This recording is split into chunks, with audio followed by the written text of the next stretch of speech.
First full-length interview of Season 2. Don't mind if I do.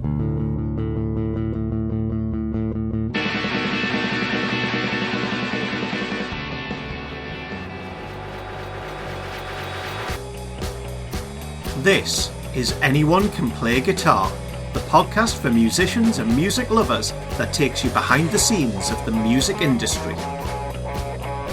This week is brought to you in partnership with MGR Music. Ever wanted to learn an instrument, hone your skills, or pick up something completely new? You can get so far by yourself, however professional guidance can make all the difference. With a network of tutors right across the UK and rates starting from as little as £15 per hour, visit mgrmusic.com now to get started. Hello and welcome to episode 60, the first full-length interview with me, Ben, and him, James. So last week was something a little bit different as we closed the first half of the season and an end to the season specials. Yes, you recovered from your flu bout? I don't think I really have, to be honest, but I'm nearly We're there. in a confined space here. It's very warm in here as well. Nice breeding ground for James. But what today is the first full-length interview. Yes. And we've gone with Justin Lockey of Editors. A Good lot choice. of good feedback from people going that they like the Justin snippets in the specials. But James, before we get into the interview, again from last season 1, we're going to be a bit different. We're not going to waffle on too much, but some quick Justin and Editors facts for you. Alright, go on, hit me. Editors are from Northampton, I believe, but Justin is from Yorkshire and has close ties to our neck of the woods. Yes, he does, yeah. Through university, I believe. And his first band, which is Your Codename is Milo. Can you remember a wedding we went to with another member of Your Codename is Milo? I can? Yes. God, that's going back some. 15 years. Jeez. Yeah. In Sunderland. Yes, at the Glass Centre. That's right. Nice venue. Very nice venue. But now, he's not Your Codename is Milo. He is the guitarist for the band Editors. And I don't want to call it a side project, but it's not his day job, basically, with his other band, Minor Victories. I always want to call them Minor Threat, which is another band from Washington, D.C. Right, well don't call them that. I haven't. I've called them Minor Victories. Right, good. But here's another little fact, James. And he co-founded the Handheld Cine Club, which is an indie film and music video production company. He's got a lot of strings to his bow, does this man. And from the interview, I think his video production is one of his favourite things about his career. I met Justin in autumn of 2018 at the Northumbria University on the tour of their last album, Violence. So before we get started, a couple of quick things to mention. If you want to find Justin online, you can find him on Twitter at Justin_Lockey, Instagram at Justin Lockey. You can find his bands on Twitter at Editors Official and at Minor_Victories, and Instagram you can get Editors-Official. I couldn't find a Minor Victories Instagram account. Before we get into the interview itself, I want to say thank you to Justin for taking the time to speak to me at the Reds in Northumbria University, Rob at the Editors Management Company, and Mackham, which I'm guessing is a nickname, who were the Editors tour manager, who were all helped with getting this interview. As a thank you very much to the people that helped make it all possible. Yes, exactly, yes. So, here we go with Justin. Remember, a great way to support the show is to go on iTunes or wherever you get your podcasts and give us a rating and a review. It really does make a massive difference for the show. Now, on with the episode.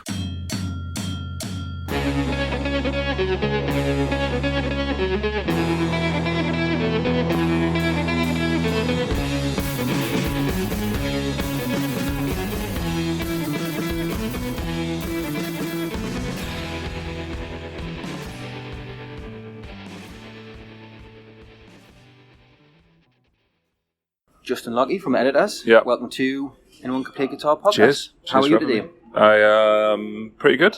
Yeah, Northumbria University. Yeah. This is used to work here. It's quite bizarre. I used to work in the Ents department here. Mm-hmm. 18 years ago, and I've not been back. This is the first time I've been back in the building since I left. Yeah. And a lot's happened in 18 years. Of course. Yeah. But yeah, it's good. It's good to be back. Cool. Put some really great shows on in the room that I'm playing tonight. So yeah. Yeah, it's really good. So is that all pre your codename's Milo? It was as that was happening. That band effectively started down that corridor there. Really? Yeah. Yeah? Yeah. And on that stage at Reds, probably? I don't know if we played that. No, we didn't. We never played it. We didn't play much in Newcastle. For a Newcastle band, we never played much in Newcastle at all. We made it a thing to not play to our mates. Straight off the bat, because playing to your mates is never really a good indicator of how good a band you are, because they're going to tell you you're all right anyway, or they're going to tell you you're shit just because they're your mates. Of course. So yeah, we went to, I think, London. We just got out of town really, really early doors on that band. And you think that helped? I think it helped a lot, because we didn't see ourselves as a local band. I mean, singers they were all from Sunderland, Washington Way. I was from Yorkshire, and didn't feel like a part of anything that was out in town at that time. At that time, we had like Kubicek and bands like that, and they're all lovely guys and stuff. And like early incarnations of field music, Maximo were just starting. Heads were probably around about that time as well. Yeah, Future Heads were a step ahead of everyone, because they'd already got records out and stuff. But we didn't fit in sound wise with any of them, so we kind of just went off and did what we wanted to do, and took a leap of faith. I think that's and I think that's all you can do when you do music. Is the whole point about it is you make music for many people as you can get to hear. Yeah. And if you keep it in a close scene, then you're just playing to the same people, just in a different bar every other week. So, I think we did 10, 12 gigs before we signed our first deal. That's pretty cool. That's good. Yeah, it was really good. But we were very, really focused anyway, because I worked in studios, and so we recorded all the time. We were constantly recording. That band was more a studio project than it ever was a live project. Okay. That's my fault. So we just recorded, got stuff out. We had the ability to turn things around really cheaply. Yeah, and then that was that. And that's how everything started. Yeah. Cool.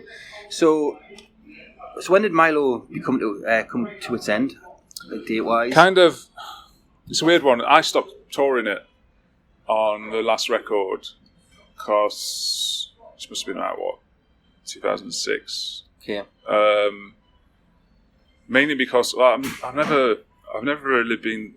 I know it sounds stupid because I'm in a heavily touring band now. Touring doesn't sit well with me in terms of like mental health and anxiety. Okay. I tour in a very different way now to how we used to do, but it got to a point where I had my first child was just about to be born, and I didn't want to be away for it, and I didn't want to miss it. Yeah. So I stopped touring, but I was still making the records and stuff like that. And we had a little studio down in Byker, down near the Cluny, and under a bridge arch. And is that Polydor? No. No, just kind of. It was literally under the Byker Bridge. One of the archways was our studio. It used to be like rehearsal space, and we kind of fitted it out into a make do studio, which worked really well for those kind of records. Yeah. And then the rest of the guys carried on touring. I think they toured out with Biffy and Enter Shikari and stuff like that. And then sounds sits with their sound, doesn't it? Yeah, and it kind of, I guess, I just felt my heart wasn't in touring anymore. I just didn't. It never sat well with me, and I just went into production, and then I helped a guy set up a label, which is now doing really well. It's called Raised Tapes. Yeah. It's just all Nils Fram and Oliver Arnolds and all that neoclassical stuff, and then I put a record out on there, and then just started making records I wanted to make, just because I was feeling like I wanted to make a record, as opposed to being stuck in the cycle of recording. And then touring for a year and a half, and then recording, and then touring for a year. It's not a great cycle to be in if it's not your thing. So yeah, all right, that's a but I mean it was good. Yeah, it's still getting your music out there and still creating. So if we skip ahead, and we'll probably skip back and skip forward. Yeah. So 2013. Yeah. Editors come a knocking. Yeah, that was strange. I mean, yes. I think. So were you touring like a touring artist with them, as in no, like a? I wouldn't say a backup guitarist, but like touring guitarist. Kind of. It was a really strange one because I'd done quite a few records on my own or little projects and stuff, and I've been doing a lot of production. And then 2012, I started a lot of directing and my little film company. Yeah. So I was actually out doing a documentary with Frightened Rabbit in the Highlands just before their Pedestrian Reverse record. So we were doing a couple of weeks literally in the Upper Highlands and Hebrides with those guys, and I got a call from Editor's manager who said, "We're looking for a new guitarist. Would you be interested?" Initially, they'd booked their biggest show they'd ever done, which was headlining Rockwerchter in Belgium. Yeah. Which is like 60-odd thousand people. And they couldn't really back out the show, but they never had a guitarist. They didn't have a guitarist anymore. And so is this the end of in this light on this EP? Yeah, I think it was in like, it's past In This Light, but they were attempting to make what would become Wait If You Love. But it was a very different beast back then. And I think they'd had a couple of aborted runs at making that record and decided that, it's not working anymore. So they parted way with their guitarist. And then I got a call saying, "Will you do this show? There's that show and a festival in France and a couple of Birmingham shows." Mm-hmm. And I was like, "Yeah, cool, that sounds good." Because I thought, I'll do it. It's not that much touring. It'd be good. It's totally different. But at that time, I didn't even own a guitar. Really? No, it was really bizarre. I was like, I had guitars I'd lent to mates or stuff, or they were just in studios around Britain. But I didn't actually play guitar for like a year or so, and I didn't even have a guitar. And they were asking me to be the lead guitarist in a really big band, doing 60,000 people. And I just said, fuck it, let's do it. Yeah. And then went down to rehearsals, met them all, and I think it came off the back of their manager had seen everything that I've made through the years from Milo onwards, so he's very aware of how I play and my style and what I bring to it, and sound of it. Also the production side of things and also the film side of things. He's like, I wasn't just a guitarist that was going to come in and just play a couple of shows. Play 6 chords. Yeah, and that'll be so it was like, and then I managed to pick up a guitar, and I remember learning the tunes whilst I was out shooting a documentary in a hotel at night, just going, all right. I said to the guy, "Send me the set list that you're thinking of." And it's just enormous. It was like, it's 3 records worth of songs to learn. Mm-hmm. So I started learning it, and it's really good, really, really good. It was really strange, but we'd had like mutual friends, or we knew mutual producers and stuff, and they did their 3rd record with Flood. Milo did their 2nd record with Flood. Yeah. And I think that recommendation is what got me in the band. That's why they came knocking in the first place. And after those shows, everyone gels, and we just flew straight into what became Editor's 4th record, and I've been part of the band ever since. Cool. So I guess I wrote this question down because I actually didn't know. So was there no audition process? No, I just turned up. Literally just turned up on turned up in Birmingham, and Russell and Ed were there. Tom had tonsillitis, so he wasn't there on the first day. And we just started running through the set as if I'd been there forever. Been there since 2002. Yeah, just rocked up. Managed to get a guitar, which was handy. Mm-hmm. Did you have to go and buy one from Guitar? I literally went to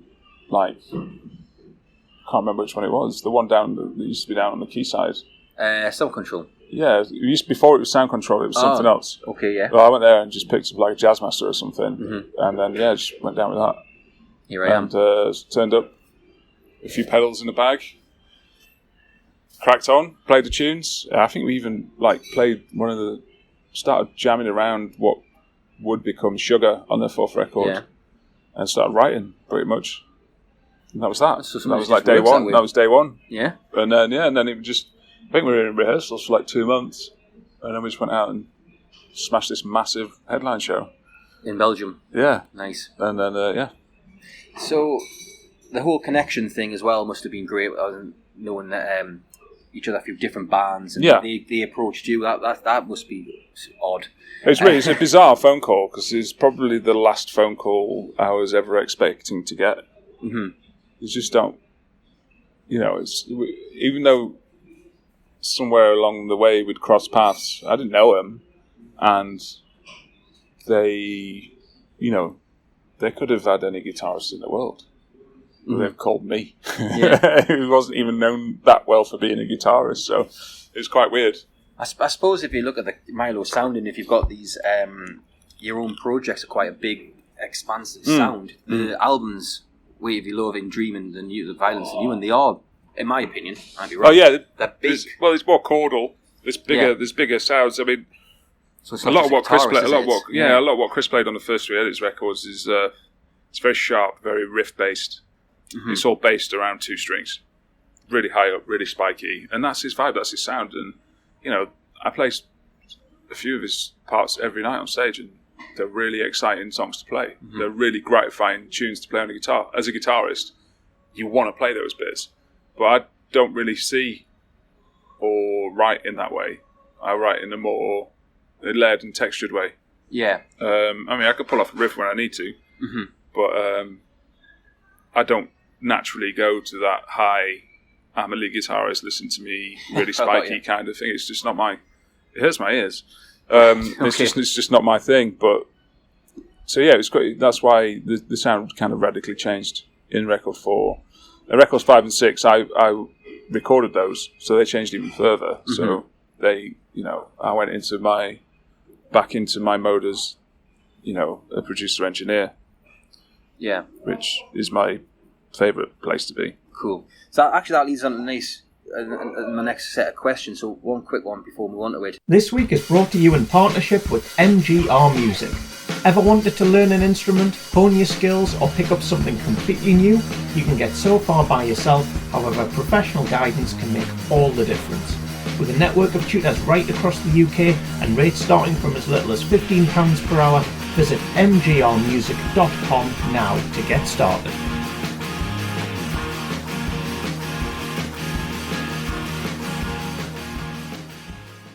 Whether they're small local charities or big global operations, we're always happy to promote good causes on the show.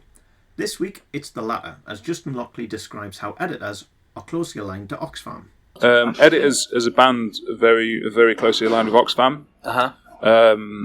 This year alone, I think Tom, Ed and Elle went to visit a refugee camp in Greece and then one later in Serbia while we were there touring, doing a show. And I think Oxfam, although it's one of those big charities and they get a lot, I just think they're working. They're consistently working to change things, and we're closely aligned to them. We raise quite a lot of money for them and awareness for them, and we're, it's essentially it's who we back. It's our charity. Brilliant. Great charity. You can find out more at oxfam.org about how they're working to tackle poverty around the world. Also, coming up in the UK in October is the Oxjam Festival, which is a series of gigs across the UK. Go to oxfam.org.uk/Oxjam, that's OXJAM, to find out more. Not a UK-based thing either. There's Oxjam festivals throughout the globe, so have a look for one in your own area. Now, on with the episode.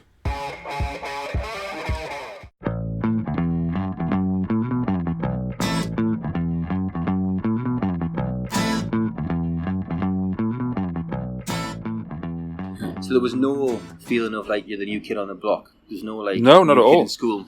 No, because I'd done as much as they'd had in different ways. Yeah. So it was like we weren't in unequal places. Yeah, they'd smashed some loads of bigger shows and they'd been to Europe a lot more. But I made loads of records. And done loads of things, and that was, it all kind of balanced out. It's like, oh well, you might have kind of done this or done that, but I've been and done this, that as well. So. And we're pretty much on an even keel on that front. And in some ways, it was kind of an advantage for me that I've done lots of different things, whereas they've just been in Editors. They've been, in that one thing. And there's different ways you look at that. But I always like, even now I'm in Editors, I still make other records and do other projects. So that's what I like to do. I like to collaborate. It's not that I don't like just doing one thing. I just can't stop working, so I have to work in multiple mediums in order to satisfy my urge to work and create. I suppose it'll help other parts as well. It'll all feed into each other. I think the only way you learn to progress, especially sonically and overall as well, is by collaborating with people you don't usually work with, because it opens up new ways, new methods, new sounds, new approaches, and the kind of new philosophies. It's like working with Stuart at Mogwai in Minor Victories. It's completely different. It's completely different to how I've done anything else. It's like there's a guy who makes storm cloud sized guitar parts. So then when you're crafting tunes, you kind of have to leave this massive gaping hole for Stuart to put 20,000 tracks of like really loud guitars. Yeah. Whereas in Editors, you don't. It's a very like small cutout for where the guitars go in Editors, and it's usually very direct. And the rest of it is layered up with synths. So and that's the only way you learn. I think that's the only way you learn how to get better at playing, how to get better at understanding music, how to get better at understanding different ways of putting music together, and especially in arranging, and different ways of recording music is by working with lots of different people. Yeah, I totally agree. Yeah. So, 2013, Weight of Your Love, and then we're moving into In Dream and Violence, which you said you had more of your production engineering hat on, to use a business term, apologies. So how long did it take before your role became as... What it is now? Yeah. So I know you said on day one I felt like you were always in the band, but I bet there was still an adjustment period. I mean, it's weird. It's weird because you've got to live with other people's songs. You know? I wasn't like a massive Editors fan before I joined Editors. And I think that helped because I came at it from a very different angle to maybe someone who came in who knew all their songs inside out. They would have just made the same band again because they would have tried playing like Chris. I actively didn't want to play like Chris because it's not my style of playing. So, and I was very upfront about that. I was like, I want to play all the strings on a guitar, and layer things up. So I think in the production way I started, I think I demoed a lot of the stuff for Weight of Your Love. And then we went over to Nashville to do that with Jakia King, which was great. And then, from In Dream, we went up to Scotland and like decamped into this place like, in the middle of nowhere. Yeah. On the west coast, like 30 minutes down a single track road in a car to get to the nearest village. Totally isolated in this great spot overlooking the coast, overlooking the Isle of Jura. And basically how we worked it was I'd be in the middle of the room with all the recording gear and my big table. We had all the PA stuff in there. We basically made a studio out of this, essentially what was like quite a posh wedding hall in the middle of nowhere. And then Tom would have his station with a piano, a couple of synths and his guitars. Russell would have his bass and a couple of keyboards. Elliot had like a Rick Wakeman-esque like amount of analog synths, and Ed had a load of drum machines and his kit that we barely used. It was mostly all electronic, and then we just worked through the tunes. We get up in the morning, there's nothing else to do, barely any internet, and we had a chef there, so we didn't really leave the place apart from once a week. I drove everyone down to the pub on a night, and we had a couple of pints and went back and worked. And we were working solid days from like 10 in the morning to like 10, 12 at night, and we just refined all Tom's like genesis as songs, and we just went through, and it all came through a process of recording. It all came through of like laying down foundations and then working, taking away or adding, or and we had we had time to be able to take a step back and look at it and change things. So there was literally no one else, no engineer, just me in the middle of the room with a few mics, some nice bit of recording gear, and a laptop.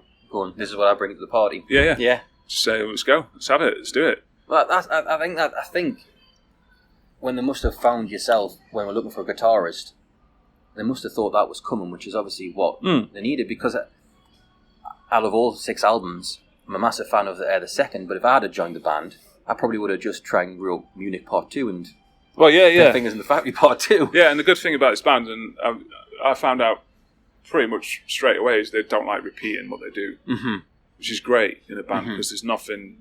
If you're out touring for like 2 years on a record globally, you get a bit tired of stuff.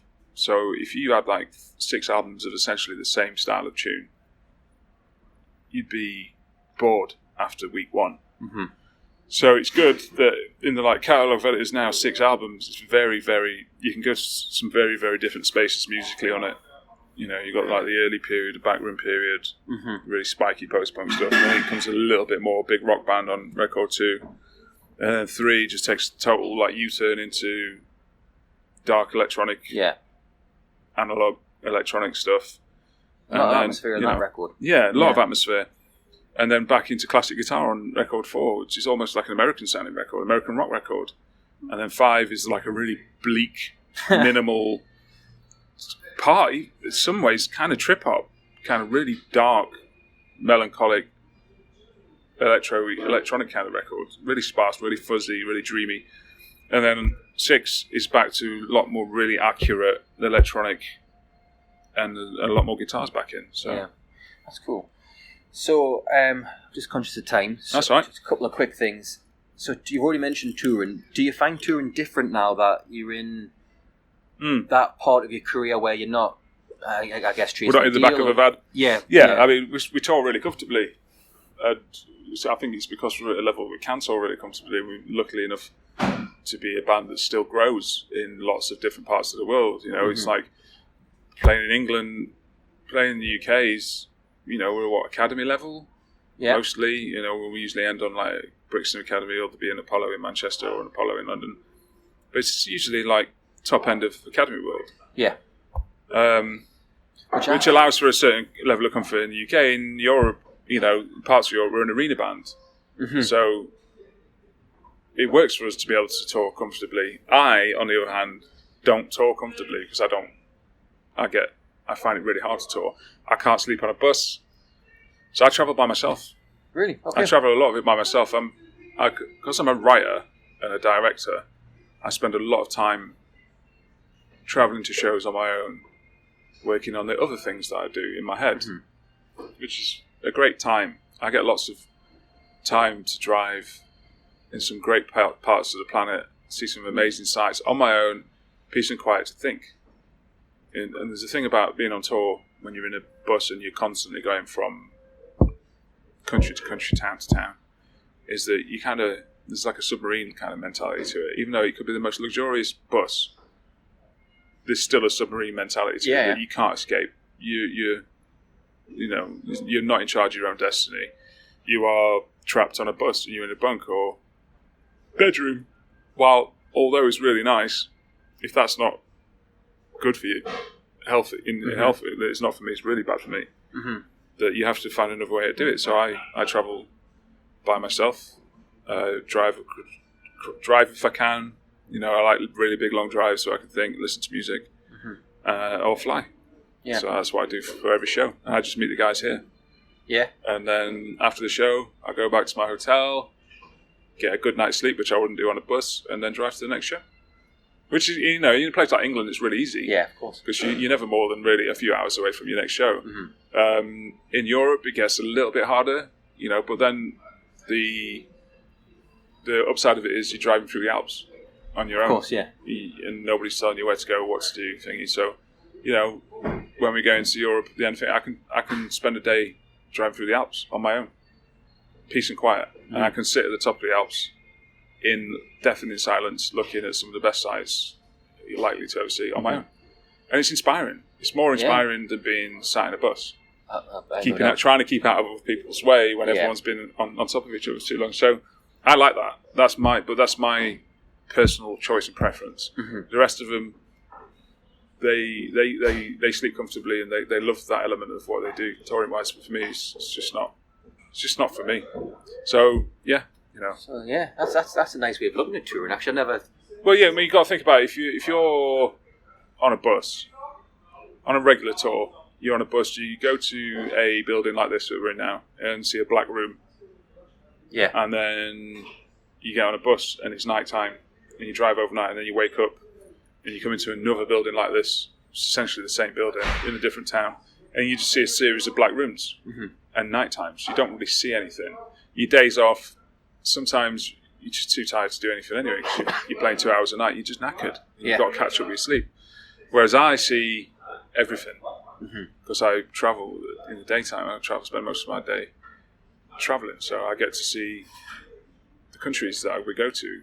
And then days off, I'm either a day ahead of the band, or say like last summer in festival season, we had a show in like Switzerland, and then the next show was like 4 days later in south of Italy.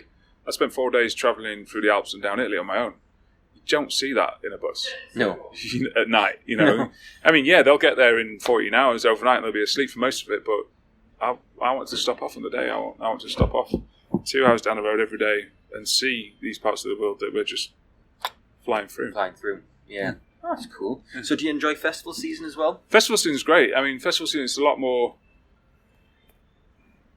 In some ways, it breaks up the monotony of club tour. Because club tour is like town. Yeah. In festivals, we have very like heavy festival bands, so we do 30 and 40 festivals a year. Really? So we're out at festivals Thursday, Friday, Saturday, Sunday in a different country each day, mostly every weekend of summer, starting in May, ending in September. So we do a lot of travelling festival season. And some of those days you can be like, wake up in Croatia and then you're in Denmark for the show that evening, and then the morning after that you're travelling to Italy, and then the morning after that you're travelling to Moscow. So we just essentially crisscross Europe and the world day in, day out. But you're home for 3 days in the middle of the week sometimes, because it's mostly a weekend thing. Yeah, of festivals, course, but a lot of them now extend. So now, I just spend a lot of time in airports in the summertime. So that's a lot on your Twitter or your Instagram. Which is just airport photos. Airport photos. That's my life in summers, which I like, because I like flying. I mean, I don't like the impact it has on the environment, and I feel pretty guilty on that front. But there literally isn't another way of me getting from Moscow to Spain in 1 day, other than flying. Yeah. So yeah, that's a good point. Yeah. Minor Victories. How was that? Is that still? Is that still in the background? I'm just about to do the second record. Yeah. I've just taken on a new studio. I'm just getting decorated at the moment. So when Editors tours finish, I mean the UK one finishes in a couple of weeks, and then we go to Mexico, and then we come back, and then we do Europe. And then I think we finished middle of December. Middle of December is when I move in fully to my new studio, which is when the next Minor Victories record starts. Cool. So 2 last things, quick fire questions, which we always like to ask. Song you wish you wrote? Don't Let Me Down by the Beatles. Nice. Artist that made you want to be an artist? Pixies. Nice. First album you ever fell in love with? Oh, fuck. I had older brothers who were at art college, so I had a great introduction to... My musical instruction was essentially mid-90s American alternative rock.